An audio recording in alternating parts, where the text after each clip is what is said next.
नमस्कार, मैं हूं गौरव श्रीवास्तव। प्राइम डिबेट में आप सभी का बहुत बहुत स्वागत है। 24 चुनाव की सरगर्मियां लगातार चल रही हैं और सभी राजनीतिक दल यहां पर तैयारी कर रहे हैं जीत की। रणनीति बन रही है और यहां पर वर्गों को अपने पाले में करने की कवायद भी शुरू हो चुकी है। खास तौर पर दलित और ओबीसी वर्ग को लेकर लगातार रस्साकसी का दौर जारी है। रस्साकसी शब्द का उपयोग मैंने इसलिए किया क्योंकि अभी तक इस वर्ग की याद किसी को नहीं आती थी, पर न जाने क्यों चुनाव से पहले इस वर्ग की याद सबको आनी शुरू हो गई है और सभी लोग यहाँ अन्य वर्गों को अलग छोड़कर अब इस वर्ग को लेकर अपनी कवायद में जुट गए हैं, क्योंकि यहाँ पर चुनाव जरूरी है, यहाँ पर जीत जरूरी है। बीजेपी जहाँ एक तरफ हैट्रिक की बात कर रही है तो वहीं INDIA बोल रहा है कि इस बार सूपड़ा साफ है। अब क्या होने वाला है ये फिलहाल फैसला जनता करेगी, वो भी आने वाले चुनाव में। खैर, इसके अगर बात करें तो दलित और ओबीसी वर्ग को लेकर लगातार तैयारी भी चल रही है और तमाम तरह के कार्यक्रम भी चलाए जा रहे हैं। खासतौर पे आज 9 अक्टूबर को यानी बसपा संस्थापक मान्यवर काशीराम की पुण्यतिथि पर कांग्रेस की तरफ से दलित गौरव संवाद कार्यक्रम की शुरुआत की गई। यात्रा भी निकलेगी और सबसे महत्वपूर्ण बात है कि चौपाल के माध्यम से यहाँ पर रणनीति बनाई जाएगी और ये कार्यक्रम लगातार 26 नवंबर यानी संविधान दिवस तक जारी रहेगा। तो वहीं समाजवादी पार्टी पहले से ही पीडीए की बात कर रही है। हालांकि पीडीए के बाद एस नहीं लगाया है, यानी सवर्ण की सामान्य वर्ग की बात नहीं की है, पर हाँ पिछड़ा दलित और अल्पसंख्यक की बात यहाँ पर की है। भाई चुनाव आ गए हैं और करनी भी पड़ेगी। वर्ग बड़ा है, वोट बैंक बड़ा है और इसकी चिंता सबको है। तो वहीं बीजेपी भी लगातार तमाम कार्यक्रम के माध्यम से सम्मेलन भी करा रही है और सुनने में आया है कि आगामी 20 अक्टूबर से भीम सम्मेलन होने वाले हैं। अगर सम्मेलनों की बात करें तो बीजेपी को खासा लाभ भी मिला है। 14 की बात समय की बात करें तो 2014 चुनाव, 17 चुनाव, 19 चुनाव, 22 चुनाव लगातार सम्मेलन किए गए अलग अलग वर्गों के और वहां पर बीजेपी को लाभ मिला। वो लाभ बताता है कि सम्मेलन की जो रणनीति है वो उनके पक्ष में आ रही है। पर यहाँ पर भीम सम्मेलन के माध्यम से एक अलग नीति और साथ ही साथ ये भी कहा जा रहा है कि आने वाले समय में प्रयागराज में एक ओबीसी महाकुंभ भी होने वाला है और इस महाकुंभ की सबसे बड़ी बात है कि बड़ी संख्या में लोग इकट्ठा होंगे। मुद्दा विकास का, मुद्दा बेहतरी का, मुद्दा इनकी मांग का, मुद्दा इनके अच्छाई को लेकर। पर चूंकि यहां पर मामला चुनाव का है, इसे सारे मुद्दों का हम एक ही उद्देश्य मानते हैं और सभी पार्टियों को एक ही बार बोलते हैं कि चुनाव है, इसलिए अब यहां पर सबकी याद आ रही है। या कांग्रेस को भी दलित वर्ग की याद आ गई है, बीजेपी भी लगातार इसको लेकर तैयारी कर रही है और सपा प्रमुख अखिलेश यादव ने पीडीए की मांग को लेकर जिस तरह से अपनी बात रखी है वो भी स्पष्ट है कि यहाँ पर आने वाला चुनाव इसी रस्साकसी के दौर पर होगा। खैर, तमाम मुद्दे हैं, पर इस मुद्दों के बीच में जिस तरह से आज 9 अक्टूबर को एक नई तरह की नीति बनाई गई है सभी पार्टियों द्वारा, वो काबिल तारीफ है। पर इसका नीतियों का लाभ इस वर्ग को कितना मिलने वाला है ये भी महत्वपूर्ण चर्चा विषय है। फिलहाल इस चर्चा को शुरू करने पहले हम कुछ महत्वपूर्ण बयान सुनते हैं, फिर आगे बढ़ाते हैं। आज क्योंकि मान्यवर काशीराम जी को भी हम याद करते हैं कि जिनका योगदान दबे कुचले शोषित वंचित लोगों को जगाने में लगा रहा। बाबा साहब भीमराव अंबेडकर, उनके सिद्धांत और खासकर बहुजन समाज को जागरूक करने का काम और राजनीति में उनको स्थान देने का काम अगर किसी ने किया है तो मान्यवर काशीराम जी ने किया। मैं आज उनको याद करता हूं और ये जगह तो वो है जिसने कभी मान्यवर काशीराम जी को बगल की लोकसभा से लोकसभा में भेजने का काम किया था। वो भी राजनीति का एक ऐतिहासिक समय था जब नेताजी और मान्यवर काशीराम दोनों मिलकर के एक राजनीति को नई दिशा दे रहे थे। काशीराम जी की पुण्यतिथि के अवसर पर और वो आज से ये गौरव यात्रा दलित गौरव संवाद ये शुरू होगा जो आज लखनऊ से हम शुरू कर रहे हैं और ये 26 नवंबर तक संविधान दिवस तक चलेगा। लखनऊ में 26 तारीख को बड़ा कार्यक्रम हम करेंगे। पूरे प्रदेश का कार्यक्रम 26 नवंबर को यहाँ पर होगा और इससे पूरे प्रदेश में दलित नेताओं के अभियान इसमें सबको जोड़ा जाएगा। प्रत्येक मुख्यालयों पर प्रेस कॉन्फ्रेंस, प्रत्येक विधानसभा में 250 प्रभावशाली दलित गणमान्य जनों से संपर्क, प्रत्येक विधानसभा में 500 दलित अधिकार पत्र भरवाए जाएंगे। प्रत्येक विधानसभा की दलित बस्तियों में 10 बजे रात्रि चौपाल लगेगा रात्रि को। तो प्रलोभन वाले नारे देते थे, उस नारों से वो समझ गया था पूरा दलित समाज कि ये केवल नारा देते हैं और उसको क्रियान्वयन नहीं करते हैं। इसी कारण से भारतीय जनता पार्टी की सरकार में भारत के प्रधानमंत्री श्री नरेंद्र मोदी जी ने उस सब जो नारे इनके थे, नारों पे काम नहीं किया, उनके लिए काम किया है। हमने इस देश के अंदर 3.5 करोड़ परिवारों को घर देने का काम किया। जो झुग्गी झोपड़ी बस्तियों में दलित परिवारों के जिनके घर पे छत नहीं थी, उसको छत देने का काम किया। उत्तर प्रदेश के मुख्यमंत्री श्री योगी आदित्यनाथ जी ने 55 लाख परिवारों को घर दे करके उस दलित समाज को उसकी जो पीड़ा थी, उसकी जो समस्याएं थी, उसका निराकरण करने का काम किया। तो हमारी सरकार ने इतना काम किया, आज दलित समाज जो है भारतीय जनता पार्टी के पक्ष में है और भारतीय जनता पार्टी के साथ खड़ा है। जो कांग्रेस पार्टी और राहुल गांधी जी यात्रा चला करके और जो प्रलोभन देना चाहते हैं, तो उसके प्रलोभन में आएंगे नहीं।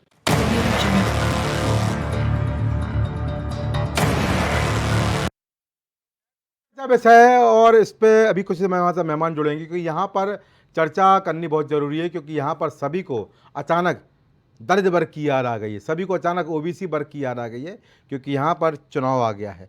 24 चुनाव को देखते हुए यहाँ पर सबकी कोशिश यही है कि कैसे सत्ता की कुर्सी पर पहुँचा जाए। हमारे साथ मेहमान जुड़ चुके हैं, आप सबको रूबरू करा दूं। भारतीय जनता पार्टी से राम इधर राम अपनी बात रखेंगे, प्रवक्ता कांग्रेस के रूप में यहाँ पर संजय सिंह अपनी बात रखेंगे, प्रवक्ता सपा से चंचल यादव अपनी राय देंगे, प्रवक्ता रालोद से यहाँ पर विप्रकाश मिश्रा अपनी राय देंगे, वरिष्ठ पत्रकार के रूप में हमारे साथ सुनील त्रिपाठी जुड़े हुए हैं और सैयद मोहम्मद तकी आम आदमी पार्टी से अपनी राय देंगे। आप सभी का इस कार्यक्रम में बहुत बहुत स्वागत है। तो मेरा पहला सवाल रहेगा, वो रहेगा नेता भाजपा से। रामेंद्र जी, कैसे देखते हैं, चुनाव ज़रूरी है, तैयारी ज़रूरी है, कुर्सी ज़रूरी है? तैयारी इसीलिए है और सभी मेहनत कर रहे हैं। कांग्रेस भी दलित गौरव संवाद शुरू कर दी आज से, और आप भी भीम सम्मेलन के माध्यम से एक अलग तरह से मेहनत करते नजर आ रहे हैं, और अब आप पर विपक्ष निशाना साध रहा है। विपक्ष का कहना है कि केवल और केवल उद्देश्य के लिए यहाँ पर दलितों की याद आ रही है। कैसे देखते हैं आप? सबसे पहले गौरव जी, आपको बहुत बहुत धन्यवाद देना चाहता हूं कि आज आपने बहुत अच्छा विषय यह रखा है। आज मनोहर कांशीराम साहब जी को पूरे देश में दलित समाज के लोग करोड़ों करोड़ों जो उनके अनुयायी हैं, समर्थक हैं, और सारे दलों के लोग उनको आज याद कर रहे हैं, उनको श्रद्धा सुमन अर्पित कर रहे हैं। बहुत ही हर्ष और गौरव की बात है कि आज मनोहर कांशीराम साहब इस दुनिया में नहीं है, लेकिन फिर भी उनके जो सिद्धांत है, उनकी नीति है, उनकी राजनीति है और उनके आदर्श है, उनके मूल्यों की बात हो रही है, और इसका स्वागत और सम्मान होना चाहिए। और माननीय नरेंद्र भाई मोदी जी सबका साथ, सबका विकास और सबके विश्वास के साथ उस ही सूत्र पे काम कर रहे हैं। आपने देखा होगा 2014 में इंडिया टुडे मैगजीन ने छापा था कि कांशीराम की राजनीति जिस तरह से, जिसकी जितनी संख्या भारी उसकी उतनी हिस्सेदारी की तर्ज पर नरेंद्र भाई मोदी ने टिकट सभी जातियों को देने का काम किया, चाहे नट समाज हो, चाहे चौरसिया समाज हो, चाहे मुसहर समाज हो, चाहे आदिवासी समाज, हर जातियों को भागीदारी राजनीति में देने का काम किया। तो आज भारतीय जनता पार्टी मनोहर कांशीराम की सही रीत और नीति पर, सिद्धांतों पे काम कर रही है और हमेशा बाबा साहब का सम्मान करती है। बाबा साहब के नाम पे, उनके नाम पे जो है कि तमाम स्मारक पार्क बनाए, पंचतीर्थ बनाया, जहाँ बाबा साहब ने शिक्षा दीक्षा लिया, जन्म लिया, जहाँ से पढ़े, जहाँ से आगे बढ़े, उसकी भूमि को पूरे देश के विदेश के लोग आकर के नमन करते हैं। भव्य एक स्मारक स्थल बनाने का कार्य किया, तीर्थ स्थल बनाने का काम किया। तो भारतीय जनता पार्टी हमेशा दलितों के साथ रही है। देश का पहला, आपने देखा होगा 14 के बाद जब मोदी जी प्रधानमंत्री बने तो उसके बाद राष्ट्रपति भी दलित समाज से बनाया गया, आज आदिवासी समाज से राष्ट्रपति बनी हुई है। तो भाजपा हमेशा दलितों के साथ रहती है। चाहे कुंभ में देख लीजिए किस तरह से दलित समाज सम्मेलन कर रही है, पहले कर लेती है, चुनाव के समय क्यों कर रही है? नहीं, ये सम्मेलन तो महापुरुषों की जब जयंतियां, पुण्यतिथियां आती हैं तो उनके याद में, उनके सम्मान में किया ही जाता है। और भारतीय जनता पार्टी तो 24 घंटा चुनाव लड़ती है और हमेशा काम करती रहती है। भारतीय जनता पार्टी कभी न कार्यकर्ता आराम करते हैं इसके, न नेता आराम करते हैं। रात दिन अपने जमीन पे, अपने क्षेत्र में, अपने संगठन पे काम इसका चलता रहता है। अच्छा, ठीक है। पर यहाँ पर रामेंद्र जी, मेरा एक सवाल आपसे और है कि सभी जो दल है वो अब दलित ओबीसी वर्ग पे आ गए हैं। सब यहाँ पर दलित वर्ग की बात कर रहे हैं, ओबीसी वर्ग की बात कर रहे हैं। पर सामान्य वर्ग की बात यहाँ कौन नहीं कर रहा है? भूल गए क्या? एक सम्मेलन उनका भी करा दीजिए। नहीं, हम लोग देखिए सबका साथ सबका विकास और सबके विश्वास की बात करते हैं और सब लोगों के सामूहिक प्रयास से ही भारतीय जनता पार्टी आगे बढ़ रही है। और हमारे लिए सब एक है और कानून एक है, देश एक है, राष्ट्र एक है और सबका खून एक है। ऐसा नहीं है, सबकी बात हम लोग करते हैं और सबको सम्मान देने की बात करते हैं और जो देश में सबको लेके चलेगा वही आगे बढ़ेगा, इसलिए कि ये देश सबका है। अच्छा, तो सवर्ण महाकुंभ भी कराएंगे क्या आगे वाले समय में?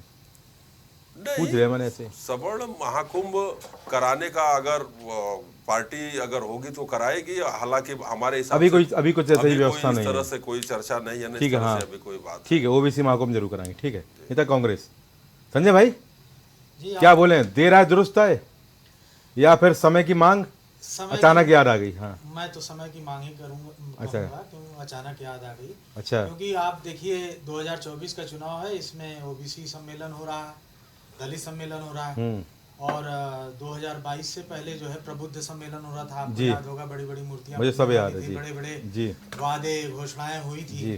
तो ये सब समय की मांग है और जो सबका साथ सबका विश्वास सबका विकास की बात करते हैं, सबका, जिसमें मैं कहूँ कि सारे जाति सारे धर्म आते हैं जी, उनकी बात तो छोड़िए। एक भारत का एक हिस्सा है मणिपुर। अच्छा, मणिपुर में भाजपा के नेता ही बेचारे परेशान हैं, मरणासन है, उनको अपनी जान माल की सुरक्षा की चिंता है, मगर उस पर वहां कोई बात करने वाला नहीं है। हकीकत ये है, कुर्सी पर बने रहने के लिए जो भी मुद्दे या जो भी बातें इनको पसंद आती हैं, वो मुद्दे, वो इवेंट तैयार किए जाते हैं, उस पर भारतीय जनता पार्टी काम करती है।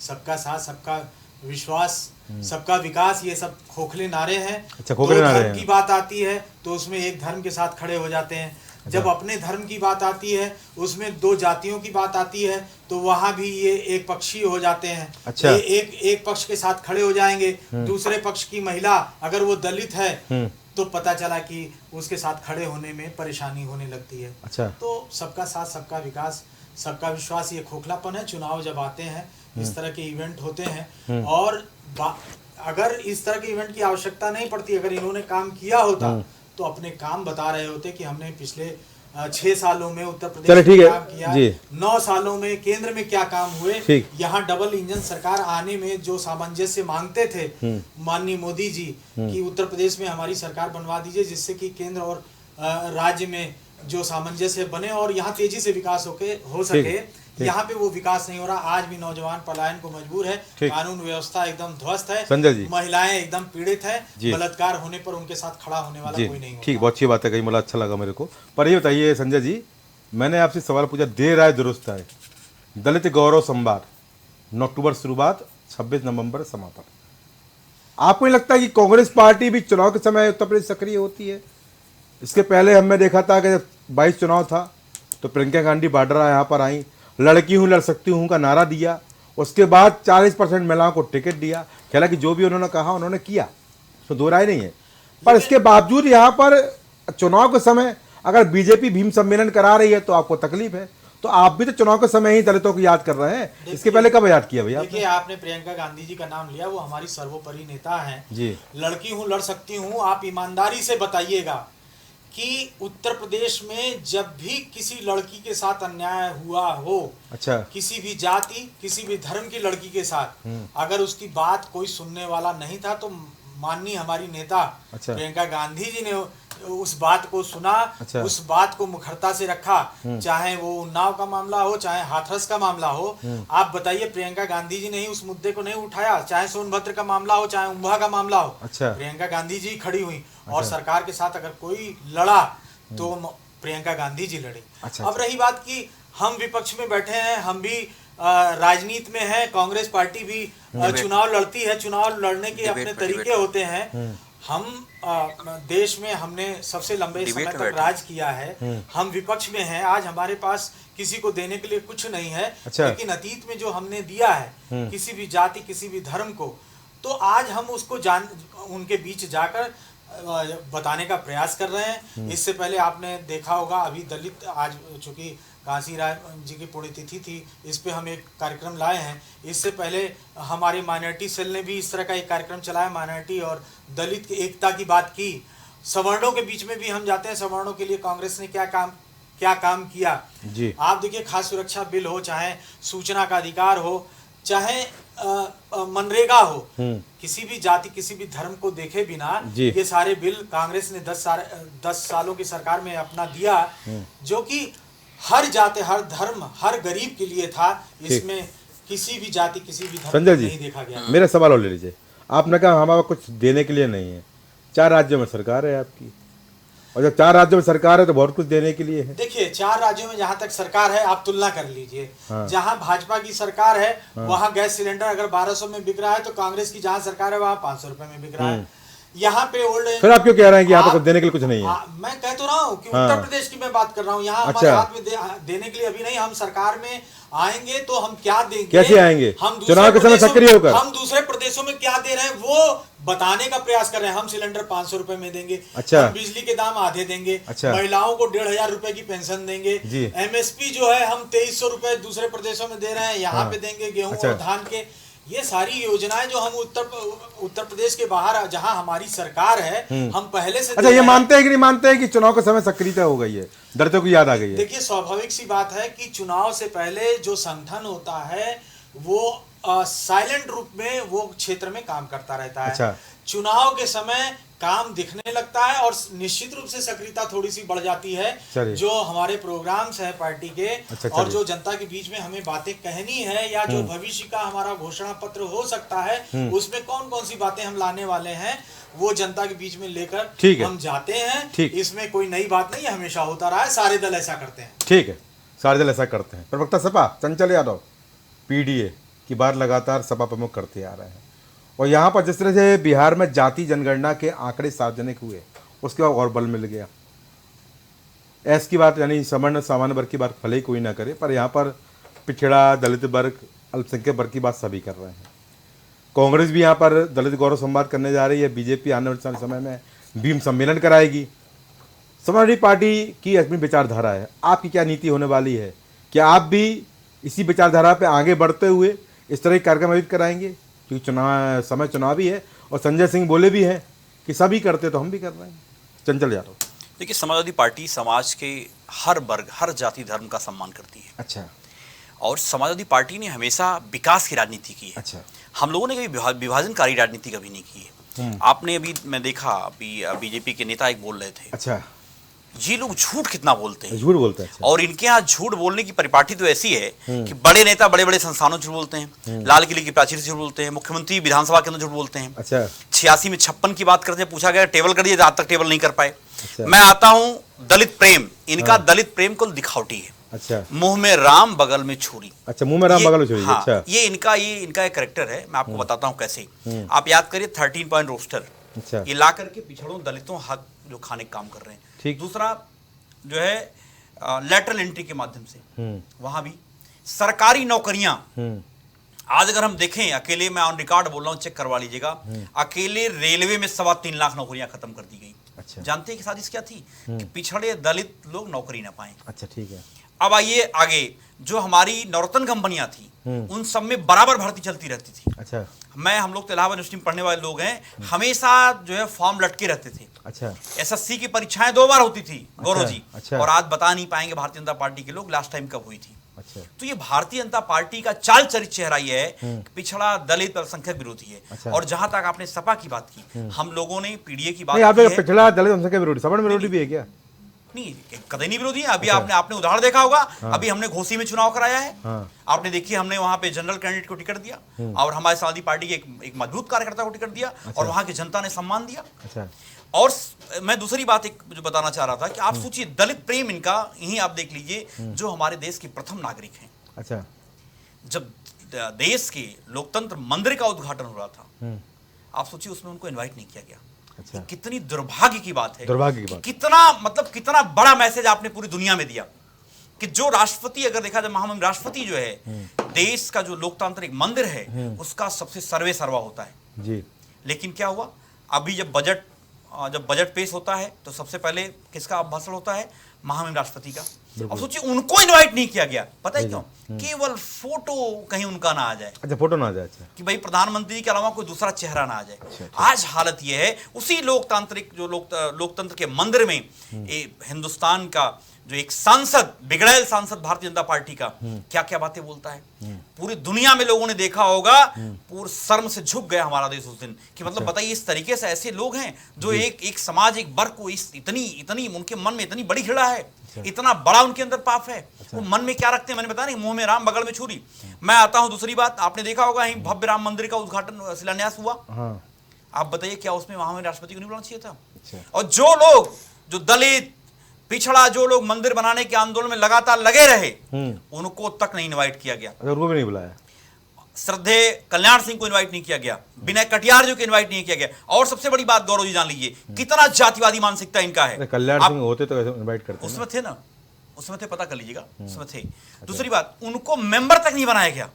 कि मतलब एक भी अगर इनकी मानसिकता आप देख लीजिए, पूरे जो कमेटी बनी हुई है, मेरा ख्याल है 16 सदस्यीय है ना शायद, मैं कंफर्म नहीं हूं, जो भी आंकड़े हो 11 या 16 जो भी हो, उसमें एक भी पिछड़ा वर्ग का नहीं है। मैं कहता कम से कम एक आदमी तो रख लेते।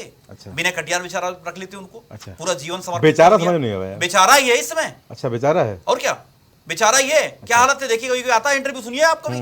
बीजेपी के लोगों की मानसिकता क्या है? केवल डिवाइड एंड रूल। अभी हमारे बड़े भाई संजय जी ने बहुत अच्छी बात कही। इनका यह है कि धर्म को धर्म लड़ाने का काम करते हैं। आप जब अगर हमारी आपकी लड़ाई होगी हिंदू मुसलमान, तो हिंदू बना देंगे। और जब जाति की लड़ाई आएगी, जब हिंदू में लड़ाई आएगी तो जातियां बांट देंगे। कि तुम कहां रहो, बड़ाई ठटे धोबी केवट कुर्मी मल्ला जात, ये सब चिल्लाएंगे। इनका सिस्टम केवल एक है कि डिवाइड और बांटो और राज करो। इसी नीति में भारतीय जनता पार्टी काम कर रही है। मैं आपको याद दिलाता हूं, जब हिंदुस्तान हमारा जो दूसरा 2.0 सरकार, सवाल ले लीजिएगा, हाँ 2019 का था, इन्होंने मंत्री बनाए ओबीसी और SC ST के लोगों को, पूरे देश में होर्डिंग लगाई। शायद हिंदुस्तान के इतिहास ऐसा पहली बार हुआ होगा कि बताइए जिनको मंत्री बनाया जा रहा है, पूरे देश में होर्डिंग लगाई जा रही है कि हमने इतने लोगों को मंत्री बनाया पिछड़ी जाति के थे, हमने इतने लोगों को मंत्री बनाया दलित जाति के थे। क्या मजाक बना के रख दिया देश को आपने।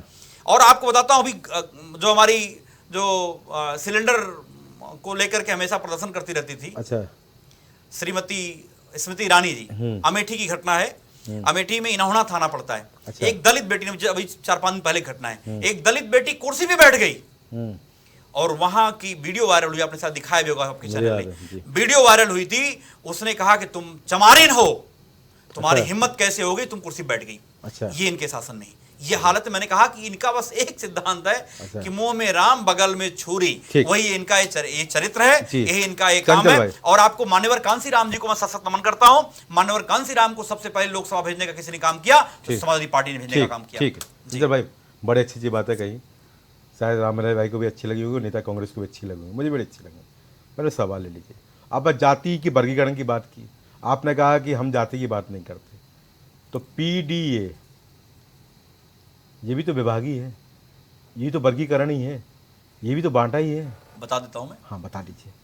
अब देखिए, जो भारतीय जनता पार्टी जैसे हमें MOI समीकरण की बात करती है, टीबी पार्टी आप समझिए, अगर आप देखें तो तकरीबन 89% क्षत्रिय समाज के लोगों ने बीजेपी को वोट दिया, जो आंकड़े आए थे। 86% ब्राह्मण लोगों ने बीजेपी को वोट दिया, जो टीबी पार्टी है। आप सोचिए, भारतीय जनता पार्टी जो है, इसलिए आपने एस नहीं लगाया? नहीं, मैं बता रहा हूँ, PDA का एस नहीं लगाया? नहीं, मैं बता रहा हूँ, नहीं एस नहीं, मैंने बताया आपको, मैंने PDA के बाद हम लोगों ने टिकट दिया है। नहीं, एस नहीं लगाया। एक उपचुनाव हुआ, टिकट दिया हम लोग। यहाँ सिंपल सी बात है, जो गरीब है, देखिए समाजवादी पार्टी गरीब तो ही नहीं था। सुनिए, PDA पिछड़ा दलित अल्पसंख्यक, श्रद्धेय जी कहाँ है उसमें, गरीब कहाँ है? श्रद्धेय मानी लोहिया जी कहा करते थे, जाति तोड़ो का नारा दिया था उन्होंने। बाबा भीमराव अम्बेडकर साहब जाति तोड़ो का नारा दिया था उन्होंने। हम लोग उन्हीं की विचारधारा पे चलने वाले लोग हैं। मैं आपको याद दिलाता हूँ, अभी भीम यात्रा की बात हो रही थी, आपने क्या बताया, कुछ चल रहा ना इनका बीजेपी का, ये वही लोग हैं जो बाबा भीमराव अम्बेडकर साहब उन पर प्रहार करते हैं। अपना बताइए, मैंने आपसे सवाल पूछा है, उन पर प्रहार करते हैं, अपना पता ही है। मैं आपसे पूछ रहा हूँ, आपने जाति का आरोप लगाया, आप अपना डिस्क्राइब करिए, PDA को डिस्क्राइब करिए। मैंने बताया पिछड़ा, पिछड़े में कोई एक जाति नहीं है। अच्छा, आप ध्यान रखिएगा, एक जाति नहीं केवल है। अच्छा, असंख्य जातियां हैं। अच्छा, ठीक है, असंख्य जातियां। हाँ, दलित में केवल एक जाति नहीं है। अच्छा,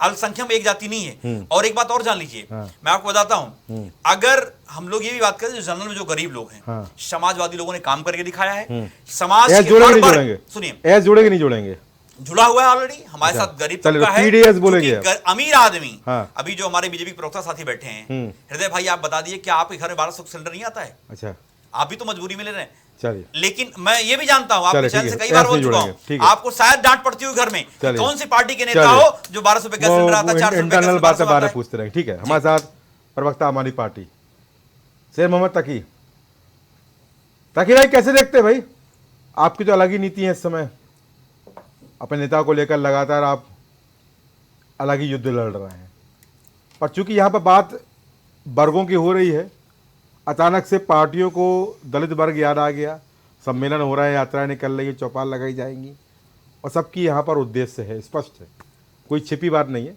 चुनाव सामने है। आम आदमी पार्टी की क्या नीति रहने वाली है, क्योंकि उपस्थिति आपकी विधानसभा चुनाव में और लोकसभा चुनाव में बेहतर नहीं है। हाँ, निकाय चुनाव में जरूर यहाँ पर कुछ आपको संतोष मिला है, कैसे देखते हैं शेर मोहम्मद तकी? की नीति ने भारत के हर समाज को पिछड़ा समाज बना दिया, दलित समाज बता लिया है। अच्छा, और मैं ये मोमबत्ती लिए बैठा हूँ क्योंकि लाइट नहीं आ रही है कि अगर आपकी लाइट कट जाए अच्छा। तो ये मोमबत्ती जला के आप अरे आप लखनऊ में राजधानी बैठे हो भाई?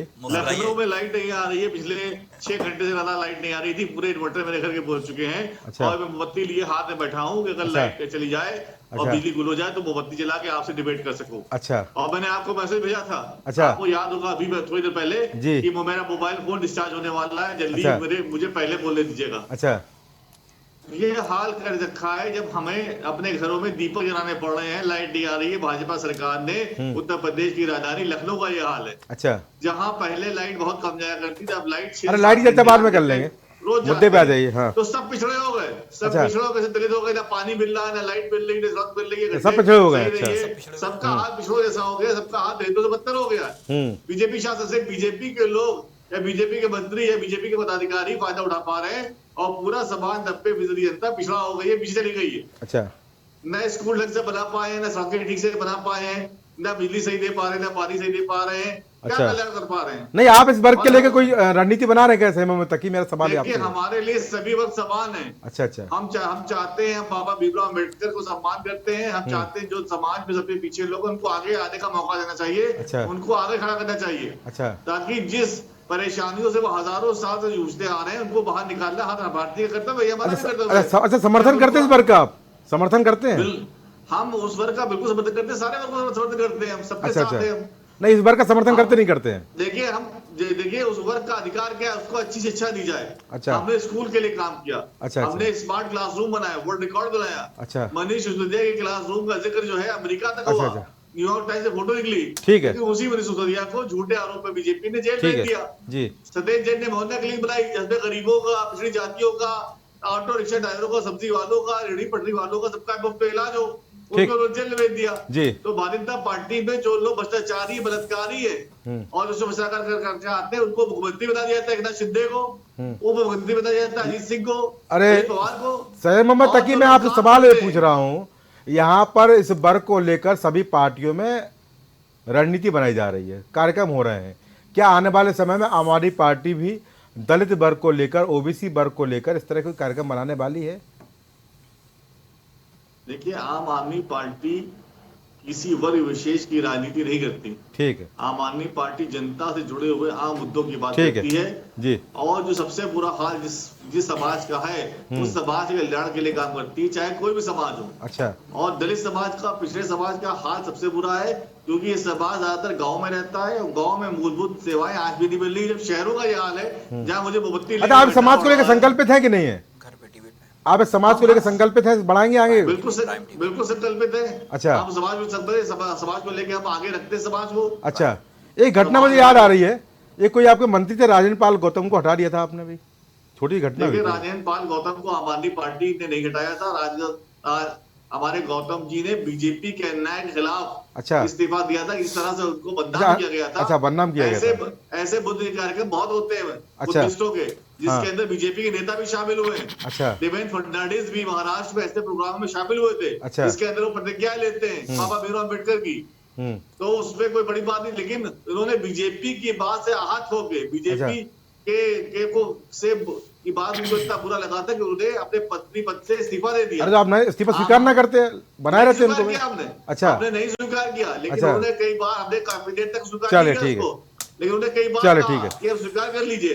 ठीक है, तो ठीक है, इतने आहत ठीक हो है, गए ठीक थे, है, इतने पीड़ित थे वो, ठीक है, इतने आहत होगा, परेशान ठीक थे है, वो, मुझे पता है। कि उनका सम्मान करते हुए हमने चलिए, ठीक है, अपने इच्छा के हो गया, विपरीत सहमत तक ही हो गया। बेप का मैसेज जोड़ेंगे। बेर भाई, आप तो समरसता अभियान चलाते रहते हैं, भाईचारा सम्मेलन करते रहते हैं, तमाम तरह के कार्यक्रम आप करते रहते हैं। अब यहाँ पर रस्साकसी का दौर जारी है, दर्द ओबीसी वर्ग को लेकर अपने पाले में करने की कवायद लगातार चल रही है। रालोट की क्या होने वाली है स्थिति? रालोट कुछ ऐसा कुछ करने वाली है क्या?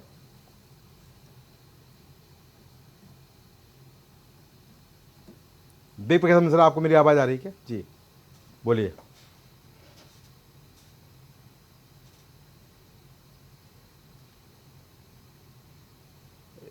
वेद प्रकाश मिश्रा की आवाज नहीं आ रही है।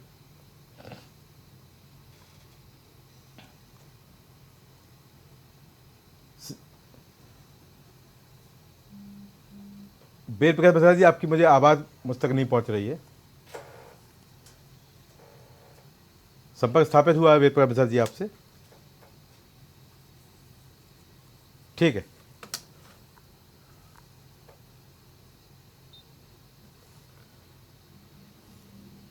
हाँ गौरव जी। जी बोलिए। हाँ, गौरव जी। बोलिए बोलिए जी।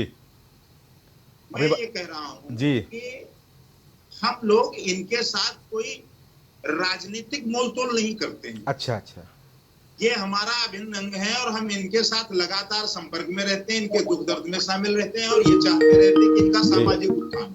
जी। जो लोग केवल इनको राजनीतिक मोलतोल के लिए वोट बैंक समझते हैं, वो जब चुनाव आता है तो उस दौर में इस तरीके के काम करना शुरू करते हैं। अच्छा। ये उनके अपनी पार्टी की नीति रीत हो सकती है, लेकिन हमारी ऐसी कोई रणनीति नहीं। अच्छा, हम लगातार इनके तो ये आरोप किस पर, बीजेपी पर है कि कांग्रेस पर, सपा पे भी है? देखिए, भारतीय जनता पार्टी के बारे में तो कुछ इस पर टिप्पणी करने की आवश्यकता ही नहीं है, क्योंकि उनके चरित्र के बारे में तो सारी दुनिया जानती है। अच्छा, चरित्र कि के वो बारे में। जब चुनाव के दौर में आएंगे तो इस तरीके का मोलतोल करेंगे। अच्छा। सौदेबाजी करेंगे। उसके अलावा जो उनके यहाँ लोग हैं, वो उनका कितना सम्मान करते हैं, ये तो अभी हमारे साथी प्रवक्ता समाजवादी पार्टी के भाई चंचल श्रीवास्तव जी बता ही चुके हैं कि जो इनके यहाँ हनुमान चंचल यादव जी जी, उनको इन्होंने दरकिनार कर दिया। अच्छा। और आज ये इस बात को लेकर के अपनी पीठ थपथपा रहे हैं कि साहब हम ओबीसी के लिए बहुत बड़ा काम कर रहे हैं। तो ओबीसी के लिए अगर काम कर रहे हैं जी, तो फिर आप ये बताइए कि आपने विनय कटियार को क्यों ठिकाने लगा दिया? उनका नाम आप लेना क्यों नहीं पसंद करते हैं? क्योंकि अब आपके लिए वो उपयोगी नहीं रहे। अच्छा। अगर वो उपयोगी रहते तो आप उनका नाम लेते हैं। अच्छा। तो ये तो उपयोगिता के आधार पर आंदोलन चलाते हैं, उपयोगिता के आधार पर जातीय सम्मेलन करते हैं, उपयोगिता के आधार पर जी, वोट बैंक का ये प्रयोग करते हैं। जी। लेकिन हमारे यहाँ ऐसी कोई परंपरा नहीं है। अच्छा। हमारे यहाँ हम लगातार उनके संपर्क में रहते हैं जी। और वो हमारी विचारधारा उनकी विचारधारा से मेल खाती है, ठीक है। उनके दुख दर्द में शामिल रहते हैं। ठीक। वोट बैंक की पॉलिटिक्स करना राष्ट्रीय लोकदल का काम नहीं है। ठीक। हमारे अच्छा, ये आरोप केवल बीजेपी पे लगाते रहे कि कांग्रेस पे भी बोलेंगे भाई? बेर भाई, अभी आपने कहा कि लोकदल जी, के राष्ट्रीय अध्यक्ष माननीय जयंत चौधरी जी ने आज के 1 साल पहले कहा था कि जो सांसद विधायक निधि है उनके पैसे से अधिक काम उन क्षेत्रों में कराया जाए जहां दलितों में पिछड़ा होने की समस्याएं हैं। अच्छा। तो ये तब कोई चुनाव नहीं था, तो हम उसी परिपाटी पर आज भी काम कर रहे हैं। हम भाईचारा सम्मेलन करते हैं, किसी जात विशेष को लेकर के। ठीक है, चुनाव के दौरान मैं सुनील त्रिपाठी की बात ऐसी लूंगा। कोई नहीं करते। ठीक है, हो गया। सुनील त्रिपाठी, वरिष्ठ पत्रकार जी गौरव जी। जी, आपकी क्या राय है भाई? ये कार्यक्रम शुरू हो गए हैं। आवाज आ रही? बिल्कुल आ रही है, बोलिए। जी गौरव जी बताइए।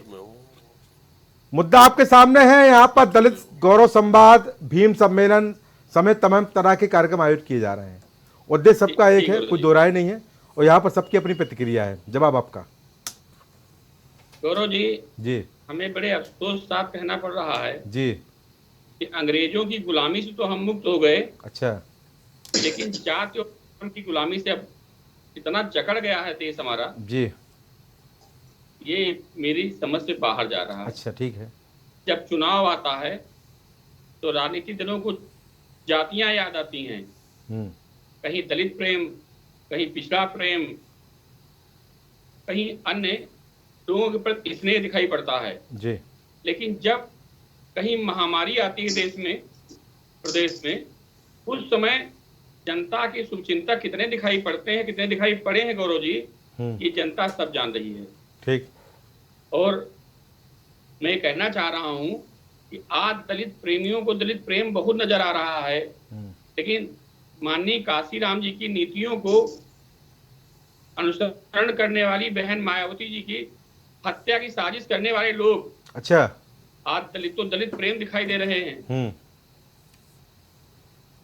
राष्ट्रपति के चुनाव में कितना विरोध किया माननीय दलित राष्ट्रपति के चुनाव में कितना विरोध किया, किसने किया गौरव जी? अच्छा। आज उनको फिर दलित याद आ रहा है। दलित भी देख रहा है कि कौन पार्टी हमारे साथ कितना क्या की है। अब दलित भी जागरूक हो गया है और छलावे में आने वाला नहीं है। अच्छा। बहन मायावती जी के साथ दलित जुड़ा था और फिर जुड़ने वाला है। फिर जुड़ने वाला है, लीजिए। फिर जुड़ने वाला है गुरुजी, भी देखा आपने स्थानीय निकाय चुनाव में भी देखा आपने जी। क्योंकि दलित समझ रहा है कि हमारा संरक्षण केवल बहन जी के ही वहाँ है और कहीं नहीं है। अच्छा। हर बार ठगा सा महसूस करता है।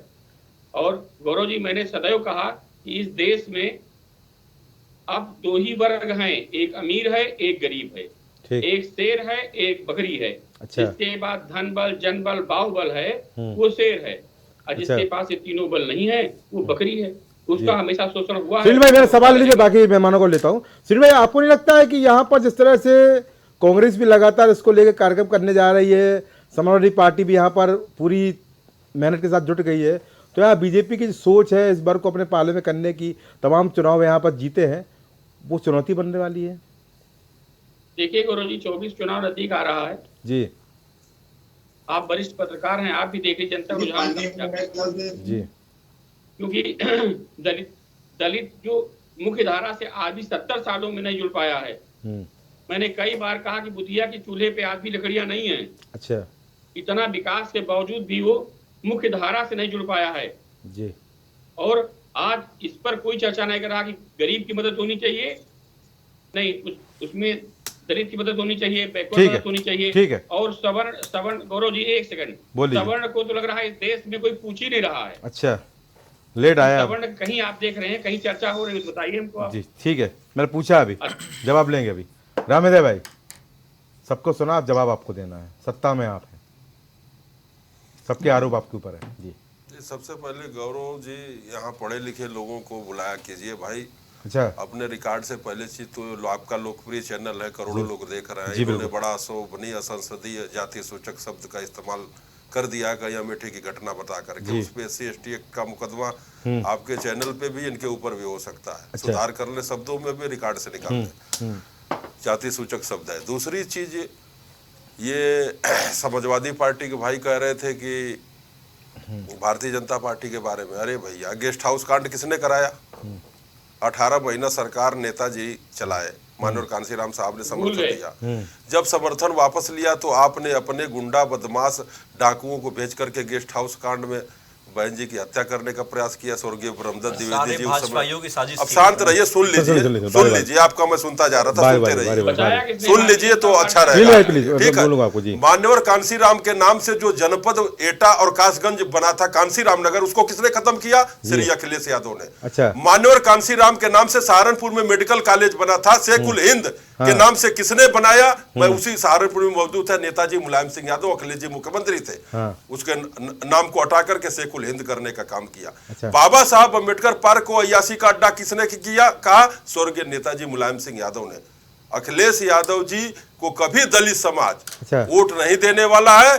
अखिलेश यादव जी ने इतना बड़ा नुकसान दलित समाज का किया है कि कभी लोकतंत्र के राजनीतिक इतिहास में 70 साल ने किसी दल में नहीं किया। 3 लाख अनुसूचित जात के अधिकारी कर्मचारी जो नौकरी करते थे उत्तर प्रदेश के अंदर, श्री अखिलेश यादव जी ने उनको रिवर्ट कर दिया। जो IAS थे PCS हो गए, जो तहसीलदार थे वो नायब हो गए। स्थिति हो गई कि उसमें तो दर्जनों लोगों ने आत्महत्या कर लिया। किस कांशीराम की बात करते हैं? आज जब आप सरकार नहीं बना पा रहे हो, वोट नहीं मिल पा रहा है, विकास कहाँ के किए? सैफई का अच्छा। और अपने परिवार का, कोई परिवार में बचे ना, चेयरमैन से लेके, प्रमुख से लेके, विधायक से लेके, सांसद से लेके, माने माई दिया बजनिया, बाप बेटा गवनिया, यही लोग रहेंगे। इतना तांडव किया उत्तर प्रदेश के अंदर कि भारतीय जनता पार्टी को 2-2 बार सरकार जनता ने श्री योगी आदित्यनाथ जैसे ईमानदार व्यक्तित्व को और चरित्रवान व्यक्ति को उत्तर प्रदेश में सजा करके सरकार दी कि ऐसे अपराधियों से और गुंडों से उत्तर प्रदेश को किस तरह से बचाया जाए। जितना बड़ा इन लोगों ने दलित समाज का नुकसान किया है, बता दे रविदास समाज से कितने कैबिनेट मंत्री अनुसूचित जाति से इन्होंने बनाया था? एक भी रविदास समाज का कैबिनेट मंत्री इन्होंने नहीं बनाया था। दर्जनों यादवों को इन्होंने कैबिनेट मंत्री बनाया, डीजीपी तक इन्होंने यादव बना दिया। खुला खेल तांडव कर दिया। कह रहे 56 इलाहाबाद यूनिवर्सिटी के पढ़े लिखे, बता दे त्रिस्तरीय आरक्षण में दिनेश यादव जो लड़ाई लड़ रहा था, इलाहाबाद यूनिवर्सिटी का अध्यक्ष था, वो किस तरह से लड़ाई वहां समाजवादी पार्टी की सरकार में किस तरह से चली, सड़कों पर चली, छात्र आए और राजभवन के सामने श्री अखिलेश छात्रों को मरवाया जाकर के, इलाहाबाद में उन्होंने रेल रोका था और ट्रेन को फूकने का काम किया था। इन लोगों ने इतना तांडव मचाया कि इनको केवल और केवल एम.वाई. यादव और मुसलमान के अलावा कोई दिखाई नहीं दिया। राजू पाल जी की दिन दहाड़े हत्या, माननीय विधायक था बसपा से, दिन दहाड़े 7 दिन की शादी हुई थी, उसकी पत्नी विधवा हो गई। यही अतीक अहमद से लेकर के उसके भाई असरफ ने दिन दहाड़े गोली मार दी पुलिस की पेश में। हमारे जिले का गाजीपुर जनपद का मुख्तार अंसारी माफिया जिले से सरकार चलाता था। 12% श्री शिवपाल यादव को ठेके में कमीशन देता था। अच्छा। उत्तर प्रदेश में गुंडई कराता था, दंगा तांडव। आज उत्तर प्रदेश की जनता श्री योगी आदित्यनाथ जी के राज में अमन और चैन से है और दलित समाज पूरा सुरक्षित है और सम्मानित है। हमारे तीन हमारे समाज के मंत्री बनाए गए हैं। माननीय कैबिनेट मंत्री, गवर्नर रहे उत्तराखंड की बेबी रानी मौर्य जी है, कमिश्नर रहे पुलिस विभाग के बहुत अच्छे ईमानदार अफसर है श्री असीम अरुण साहब, वो स्वतंत्र राज्य मंत्री हैं विजय लक्ष्मी गौतम। बता दो एक नाम आपने बनाया हो। आपने हमेशा जाति की राजनीति की है, आपको यादव मुस्लिम के अलावा तीसरा कोई दिखाई नहीं दिया है, इसलिए कभी पीडीए की बात कर तो रहे भाई, पीडीए की बात करेंगे, सुधाकर सिंह को टिकट देंगे। पीडीए का मतलब पिछड़ा दलित और अल्पसंख्यक। तो जो जनरल कास्ट के लोग हैं, मनोज पांडे, ओम प्रकाश सिंह वहां विधायक है, अभय सिंह है, वो क्या है बता दे, निकाल दे पार्टी से उनको, कह दे कि हमको सवर्ण लोगों का वोट नहीं चाहिए। क्या हैसियत है मालूम है, जवाब दीजिए। हमें अपनी हैसियत मालूम है, मुझे अपनी हैसियत मालूम है, अपनी हैसियत में रहिए, आप अपनी हैसियत में रहिए। जाति सूचक शब्दों का आपके शब्दों से बुला रही है, आप पढ़े लिखे नहीं है, जाति सूचक शब्दों का इस्तेमाल एक चैनल पर बैठ के कर रहे हैं। चैनल को भी आपको बंद कराएंगे, अपने भी 6 महीना जेल में चले जाएंगे। ठीक है मैंने माफी मांगी है चैनल में, चैनल से माफी मांगी समाज के नाते। सुनिए रामदेव भाई, सुनिए जवाब लीजिए, जवाब दीजिए। मैंने न्यूज की बात की और मैंने बकायदा न्यूज की मैंने बात की। दिखा दीजिए न्यूज में कौन क्या कह रहा है, दिखाइए। अभी दिखा देता हूं, दिखाइए। चलिए, आप तो अपने भी फंसेंगे, चैनल को भी अरे भाई आप देख लीजिए, काहे परेशान हो रहे हैं, क्या परेशान हो रहे हैं जी। एक मिनट, जो शब्दावली आपने चंचल भाई कही थी, नहीं करना चाहिए। क्या मेरी बात सुनिए, ऐसा कहा गया पहले मैं जवाब देता हूं, मैं दिखा देता हूं, मेरे पास रिकॉर्ड है। बोलिए। देखिए आज आप बता रहे हो जो सारी बातें, भारतीय जनता पार्टी में आप बोल पाओगे क्या 13 मई रोस्टर के बारे में? आपकी हिम्मत है? जो स्टूल जो लोग बैठे रहे, स्टूल भी छिन जाएगा जिन लोगों का। अच्छा। इनकी आप हैसियत की बात कर रहे हैं। और आप जाने किसी की हिम्मत है? 69,000 शिक्षकों को भर्ती में पिछले घोटाला हुआ, आप उसके बारे में बोल पाएंगे क्या? अच्छा, नहीं बोल पाएंगे। अब मैं समझ सकता हूं मजबूरी आपकी क्या है, मजबूरी है, लेकिन आप सुनिए, लेकिन आपको दिखाई नहीं देगा। इसी हिंदुस्तान के अंदर अनेक, अभी आपने देखा होगा जिस तरीके से एक दलित के ऊपर पेशाब कांड हुआ था। अच्छा, अब आपको मैं घटना बता रहा हूं तो आप कह रहे हो क्या नाम अपमानित कर रहे हो आप जी। ये आप सुन नहीं सकते, मैं समझ सकता हूं। बीजेपी के लोगों का सिस्टम क्या है कि केवल गुमराह करना है, केवल गुमराह करना है। मैंने आपको घटना का जिक्र किया और उस एसएचओ के खिलाफ कार्रवाई होनी चाहिए थी। ये हिम्मत नहीं आप कह पाएंगे अपने आप बीजेपी में, आपकी हिम्मत भी नहीं है कि कह दें उसके ऊपर, उसके खिलाफ कार्रवाई करिए, उसके खिलाफ उसको जेल में भेजिए। जिसने घटना की उसके बारे में आप नहीं बोल सकते हैं। उसके बाद सपा के नेताओं को धमकाने का काम करेंगे आप, ये आपका चल चल रहा है। आपको याद और सुनिए, मेरी बात सुन लीजिए, दूसरी बात मैं बताता हूं आपको।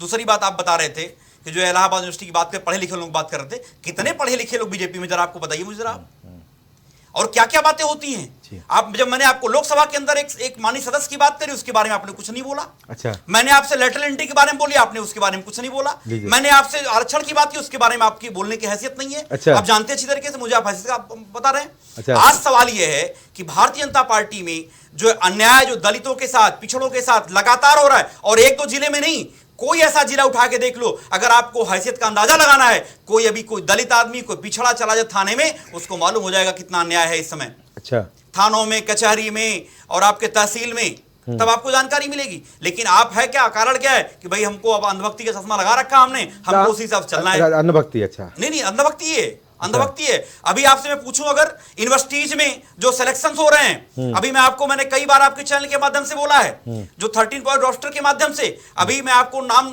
नोट करा दूंगा, नोट कर लीजिएगा, कितना सारा अन्याय है। आप सोचिए 25 लोगों की नियुक्ति हुई किरोड़ीमल कॉलेज में, उसमें पता है आपको कितने लोग दलित थे? तब आपको याद नहीं आएगा, उसके बारे में अगर आप बोल देंगे अगले दिन प्रवक्ता पर चला जाएगा आपका। अच्छा। मैं जानता हूं सच्चाई है ये, और आप बड़ी बड़ी बातें केवल कर रहे हैं कि हमने अपमान कर दिया। हम लोग सम्मान करने वाले लोग हैं, हम लोग मान्यवर कांसीराम साहब को लोकसभा भेजने का काम किया हम लोगों ने। अच्छा। और इसमें कोई शक नहीं है, इसमें कोई दो राय नहीं है। और आपने देखा होगा जिस तरीके से समाजवादी लोग, दलित से लेकर के पिछड़ा से लेकर अल्पसंख्यक जनरल में जो लोग गरीब लोग हैं, उनके साथ सदैव खड़ा रहने वाले लोग हैं। हम लोग कभी जातिवादी बात नहीं की। हम लोगों ने 15 लाख लैपटॉप बांटे, उसमें जाति नहीं देखी। हम लोगों ने मेट्रो बनाए, जाति नहीं देखी। हम लोगों ने जनरल मिश्रा का पार्क बनाया, आपने कहा पीडी एक बात, हमने जनरल मिश्रा जी के नाम से पार्क भी बनाया। आपने उसमें जाति नहीं देखी हमने। और सबसे बड़ी बात यह है, आप सोचिए, एससीएल से लेके, अमूल से लेके, अंतर्राष्ट्रीय स्टेडियम से लेके, डायल 100 से लेके, आज गांव का गरीब आदमी अगर दलित हो चाहे पिछड़ा अल्पसंख्यक है, किसी के साथ कोई घटना घटती है, उसके दरवाजे पे पुलिस पहुंचने का काम करती है समाजवादियों के लिए। किसे सम्मान दिया? अच्छा। लेकिन आप 1090 जो हमारी बहन बेटियों के साथ घटनाएं घटती थी, उन घटनाओं को लेकर के यही लोग करते थे। और उसके बाद क्या हुआ? जवाब लूंगा, हम लोग लेकर के महिलाओं को सम्मान देने का काम किया। नेता कांग्रेस बोलेंगे, संजय भाई बोलिए। बहुत बहुत धन्यवाद गौरव जी। मैंने सोचा कि यहाँ माहौल बिगड़ रहा है जी, ऐसा ही माहौल चाहिए भारतीय जनता पार्टी को। माहौल बिगड़ा रहे, उसमें हमारी कुर्सियां निकलती रहे। अच्छा। देखिए, आपने कहा कि सुविधा की राजनीति जी, ये जाति की राजनीति के साथ साथ सुविधा की भी राजनीति है। बताने के लिए बहुत बढ़िया 2-3 नाम लिया भारतीय जनता पार्टी के हमारे प्रवक्ता जी ने कि फला जिले में फला अपराधी। हाँ। भाई कुछ अपराधी ऐसे भी हैं जिनके नाम भारतीय जनता पार्टी उनके घर का पता भूल जाती है। अच्छा, भूल जाती है। हाँ, पुलिस उनके घर का पता जाती है बाहर से, और अंदर अपराधी बैठा रहता है, और बाहर से कहती है कि भाई उनको हाजिर करा दो। अच्छा, हाजिर करा दो। अच्छा। तो ये भारतीय जनता पार्टी सुविधा की राजनीति करती रहती है। जाति की जहां तक बात है, तो जाति अभी देखिए, राहुल जी ने कहा कि भाई ओबीसी क्यों नहीं आप गिनती कराते हो, हमारी सरकार आएगी तो हम गिनती कराएंगे। अगर जाति की राजनीति आप यहाँ पे उत्तर प्रदेश में देख लीजिए कि देखा जाए तो बैकवर्ड की ही राजनीति ज्यादा कर रही है। बिल्कुल। सवर्णों का तो भारतीय जनता पार्टी भी ख्याल नहीं रखती है। अलग बात है कि योगी जी बने हुए हैं। अच्छा। कुछ लोग महसूस करते होंगे कि किसी सवर्ण का भला हो रहा है। अच्छा। लेकिन चाहे परीक्षा, चाहे प्रतियोगी परीक्षा का मामला हो, रोजगार का मामला हो, और या ठेकेदारी का मामला हो जी, आप बता दीजिए कहीं से सवर्ण को कोई लाभ मिल रहा है? नहीं मिल रहा है। सवर्ण का अगर कभी बात होगी, जैसे पिछली चुनाव में प्रबुद्ध की बात हुई, तो सवर्ण को मूर्तियां देने की बात हुई थी कि हाँ भाई आपकी जाति के हम ये मूर्ति लगा देंगे। ठीक है, लेकिन कोई भला नहीं। अब रही बात कि इस तरह का माहौल बन जाए, आपस में लोग लड़ते भिड़ते रहें, तो क्या है कि उत्तर प्रदेश में, यही लखनऊ राजधानी में आप देख लीजिए, किसी भी सड़क पे चले जाइए, गड्ढों की भरमार है। अच्छा। मेट्रो का दूसरा चरण चालू नहीं हो पाया। योगी जी मतलब पहली बार जब मुख्यमंत्री बने थे, उन्होंने कहा था कि गोमती जो है वो अपने अचमन तक साफ होगी, है ना? आज तक वो साफ नहीं हो पाई है। अच्छा। यहाँ पे जो पूर्ववर्ती सरकारों में जो काम हुए थे, जो मेडिकल कॉलेज हैं, जो बिल्डिंगें बनी थी, अच्छा, वो कोरोना में भी इस्तेमाल नहीं की गई। आप देख लीजिए इनका मतलब किस तरह की सोच है, बदले की भावना से काम किस तरह से करते हैं। अच्छा। चुनाव जब आता है तो बड़ी बड़ी बातें होती हैं। आप ईमानदारी से इन लोगों से पूछ लीजिए कि इनका कौन सा मंत्री, आप स्वास्थ्य विभाग उठा लीजिए, आप शिक्षा विभाग उठा लीजिए, उसकी उपलब्धियां अगर गिनानी होगी तो गिना नहीं पाएंगे। ठीक। बड़ा बुरा हाल है। और इनको जाति और धर्म की राजनीति से ऊपर उठकर काम करना चाहिए। वैसे जनता जो है जाति और धर्म में एक बार फंसी है, मैं निश्चित रूप से कह सकता हूं कि अब उसको रोजगार, अपनी आर्थिक तंगी और जो उनकी क्रय क्षमता है गरीब की, वो उसको परेशान कर रही है। और 2024 में जी जनता अपनी क्रय शक्ति जाति धर्म से, जब पेट में रोटी नहीं होती ना तो राम याद नहीं आते हैं। अच्छा है, रोटी चाहिए, राम मंदिर उसके बाद तब जरूरत है। राम मंदिर हर घर में बन जाएगा जी, लेकिन रोटी अगर हर घर में नहीं होगी तो राम मंदिर। संजय भाई, मेरा एक सवाल, छोटा सा सवाल ले लीजिए। मेरा छोटा सा सवाल, यहाँ पर आपने कहा जाति धर्म की बात नहीं करनी चाहिए, तो आप भी तो भाई दलित गौरव संवाद करने जा रहे हैं ना, आप भी जनता संवाद कर दीजिए उसको। दलित गौरव संवाद क्यों कर रहे हैं भैया? देखिए, हम विपक्ष में बैठे हैं, आप कुछ भी करेंगे क्या? नहीं, बिल्कुल हम उस जाति में जा रहे हैं। हाँ। ये तरफ आप बात कर रहे हैं सदाचार की, वहाँ पर बड़ा बोला जाति धर्म कर रहे हैं। हम बिल्कुल सदाचार की बात कर रहे हैं, और हम जातियों में जा रहे हैं। हाँ। जाति कहीं से अलग नहीं है। अच्छा। जाति उत्तर प्रदेश में एक कड़वा सच है। अच्छा। लेकिन जातिगत सम्मेलन करके बरगलाना, झूठ अच्छा। बोलना, अच्छा। ये दुर्भाग्यपूर्ण है। आप अभी भी इन्होंने हमारे बंधु ने अच्छा याद दिलाया कि अगर, और मैंने पहले कहा था, उससे पहले वाले अपने बयान में कहा था कि जब जो हिंदू धर्म में जब दो जातियों का मामला आता है, एक व्यक्ति के जब मुंह पे पेशाब कर दिया जाता है तो उस समय एकदम सब लोग शांत हो जाते हैं। ठीक है। इंस्पेक्टर सुबोध की हत्या हुई थी, कौन खड़ा हुआ था? भाजपा के राज में खड़ा हुआ था, तब उनके पार्टी के अपने कार्यकर्ता, तब तो दोनों हिंदू धर्म के थे, प्रशासन का आदमी मारा गया था। भारतीय जनता पार्टी का एक नेता, एक प्रवक्ता अगर उसके पक्ष में बोला हो तो आप याद दिलाई, मैं नाम इंस्पेक्टर सुबोध का नाम याद दिलाना चाहता हूँ। ठीक। हाथरस में जो घटना जो उस लड़की के साथ हुई थी, क्या हुआ था? है पुलिस ले जाके रातों रात जो है कंडे से और पेट्रोल डाल के जला रही थी। भारतीय जनता पार्टी का एक प्रवक्ता, एक नेता बोला हो, आप याद करिए। ठीक। ये सब बड़ी बड़ी बातें हैं। ठीक है। लेकिन उसके पीछे जनता के हक, जनता के कल्याण के मुद्दे दबाए जा रहे हैं, विकास को रोका जा रहा है। ये सब बातें खोखली हैं। सबका साथ, सबका विकास और सबका विश्वास, ये बातें एकदम भारतीय जनता पार्टी की खोखली हैं। इसका जनता से चले जवाब लूंगा उनसे। प्रवक्ता आप जल्दी बोलिए, समय कम है जी। तकी बाबू बोलिए, बोलिए। जैसे कि मैंने आपसे कहा था डिबेट के दौरान कि लाइट नहीं आ रही, तो अरे देख लिया, लाइट चली गई थी, मैं देख लिया, मैं समझ गया जी। हाँ, तो किस तरह से उत्तर प्रदेश की राजधानी लखनऊ के अंदर लाइट की व्यवस्था आप देख रहे हैं सामने, आपके बच्चे जो प्रभावित है आपके सामने जी। और साथ साथ में जिसका जो डेंगू फैल रहा है लखनऊ में बड़ी तेजी के साथ, डेंगू के मरीजों के लिए सही से बेड अवेलेबल नहीं है और लोगों को परेशानी पेशेंट पड़ी है और हजारों की संख्या में जनता जो है पड़ी है। मैं विपक्ष से भी उम्मीद करूंगा कि डेंगू के लिए आ जाए रोड पर। बिल्कुल, हम तो रोड पे आ रहे हैं, हमने बहुत सारे प्रोग्राम किए पिछली बार। संजय सिंह के लिए, अपने सांसद के लिए आए थे, डेंगू के लिए भी आ जाइए, वो तक खत्म हो जाए। नहीं, मैंने आम आदमी पार्टी ने लगातार डेंगू के लिए कार्य किया है, लेकिन ये कि जो जिसको जिम्मेदारी सौंपी है, अच्छा, जनता ने, जिसकी सरकार बनी है जी, वो तो आपको विपक्ष की जिम्मेदारी सौंपी है भाई। अरे आपको विपक्ष की जिम्मेदारी सौंपी, विपक्ष में नहीं है क्या? देखिए हम तो मजबूती के साथ सारे मुद्दे उठा रहे हैं जी, अच्छा, लेकिन ये सरकार जो है, जिसको जनता का दर्द नहीं है, अच्छा, वो सरकार जनता के लिए काम नहीं कर रही है। ठीक है, नपुंसक हो गई सरकार। चले ठीक है, इसको कहाँ दर्द है जनता का? ठीक है, ठीक है, ना लाइट का दर्द है, ना पानी। चले, मैं समझ रहा हूँ, लाइट की पीड़ा ज्यादा है आपको, ठीक, मैं समझ गया। चले, लाइट की पीड़ा ज्यादा, ठीक है, पूरे लखनऊ का ये हाल है। चले ठीक है, ठीक है, बेपका मिश्रा, चले ठीक है, हमारे साथी बोल रहे कुछ, बेर भाई कुछ बोल रहे, बेर भाई बोलिए जी। गौरव भाई जी, जो 10 साल पहले ट्रामा सेंटर सीतापुर में बनाया था, उसको भारतीय जनता पार्टी की सरकार आज तक चालू नहीं कर पाई, वहां कोई स्टाफ नहीं। अच्छा, महंगाई पे कोई बात करने को कि भारतीय जनता पार्टी की सरकार तैयार नहीं, महंगाई का मां बोलने के लिए तैयार नहीं, अच्छा, बेरोजगारी की बात करने को तैयार नहीं। अच्छा, तो ठीक है, जो सम्मेलन कर रहे हैं वो करें, लेकिन इन सम्मेलनों से कोई काम होने वाला नहीं है। इन दलितों के लिए आप उस तरीके से काम करिए जिससे इनकी जो मूल व्यवस्था उसमें बदलाव आए। समाज में जाकर के काम करने की आवश्यकता है, भाषण देने से समस्या का समाधान नहीं हो जाएगा। या एक पद आपने माननीय राष्ट्रपति जी को दे दिया तो उससे आपने समझ लिया कि साहब पूरे समाज का कल्याण हो गया है, उससे पूरे समाज का कल्याण होने वाला नहीं है। और किसानों की जो एमएसपी की गारंटी सरकार ने दी थी और कहा था प्रधानमंत्री जी ने कि हम एमएसपी की गारंटी देते हैं, इसे लागू करेंगे, वो भारतीय जनता पार्टी की सरकार कब लागू करेगी? अब तो 2024 का चले पूछ लेता हूँ, चले पूछ, समय हो गया, पूछ लेता हूँ, ठीक है, पूछ लेता हूँ, चलिए, हो गया। आप सभी का इस कार्यक्रम में जुड़ने के बहुत धन्यवाद। तो चर्चा बड़ी महत्वपूर्ण चर्चा यहाँ पर थी, दलित ओबीसी वर्ग को अपने साथ लाने की कवायद की चर्चा यहाँ पर थी, इस वर्ग के लिए काम करने की चर्चा यहाँ पर थी, इस वर्ग के लिए किसने कितना काम किया, और चर्चा यहाँ पर थी किस तरह यहाँ पर सभी लोग मेहनत कर रहे हैं।